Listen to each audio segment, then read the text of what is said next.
वडगावातल्या सातपुडा परिसरात नागमणीच्या नावाखाली अनेकांची फसवणूक करण्यात आलेली आहे। यात मंत्र्यांचे नातेवाईक आणि बड्या अधिकाऱ्यांना देखील लाखो रुपयांचा गंडा घालण्यात आलेला आहे। टूथब्रशपासून बनावट मणी तयार करून सेन्सर्सच्या मदतीने तो चमकवून नागरिकांची फसवणूक केल्याचं तपासामध्ये आता समोर आलेलं आहे। या प्रकरणी मुक्ताईनगरामध्ये 100हून अधिक गुन्हे दाखल झालेले आहेत।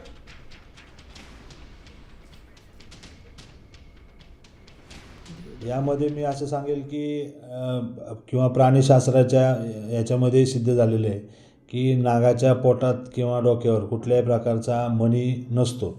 नागमणी हा प्रकार निव्वळ फिल्मी कथांमधून आणि स्टोऱ्यांमधून आलेली ही गोष्ट आहे। असा नागमणी नावाचा कुठलाही प्रकार अस्तित्वात नाही। त्या नागमण्याच्या साठी कुणी आपला जीवित धोक्यात घालू नये। आपल्या नागमणीसारखे जे अंधश्रद्धा आहेत याच्यावर कुणी विश्वास ठेवू नये।